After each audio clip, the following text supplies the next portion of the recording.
Why do you still feel afraid to drive even after getting your license? Because many of the important details are never fully explained. What to check before driving, how to judge distance, how to pass safely, change lanes, overtake, reverse, and park. In reality, these are the key things that build confidence on the road. Before getting into the car, make it a habit to walk around the vehicle once to ensure everything is in good condition. Then get in and adjust your seating position using a simple two-fist rule. Adjust the seat height so there's about a fist space between your head and the roof for optimal visibility. Then adjust the seat forward or backward so your knees are about a fist away, making it comfortable to press the pedals. Set the backrest so your wrist can rest on the top of the steering wheel, 12 o'clock position, allowing smooth control when turning left or right. Next, adjust your mirrors properly.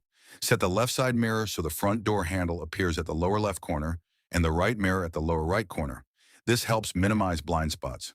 For the rear view mirror, adjust it so you can see all four corners of the rear window. When you start driving, beginners often feel tense and the car tends to drift.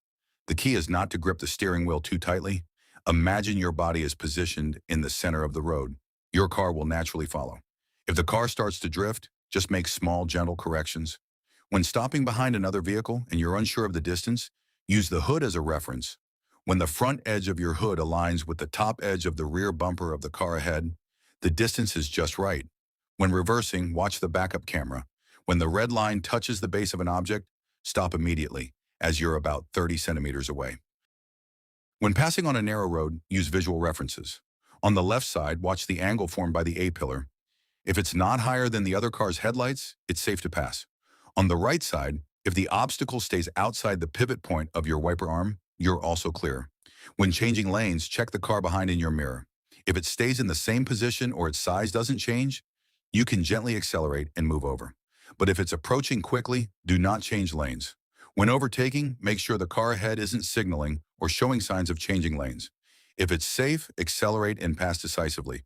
When overtaking a large truck, confirm its front wheels aren't turning, then pass quickly and avoid staying alongside it for too long. Finally, for reverse parking, drive forward until your shoulder is roughly aligned with the parking line, then turn the wheel fully to the left and move forward slightly.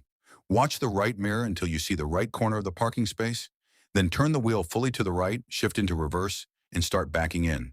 Once the car is parallel with the space, straighten the wheel and adjust your position.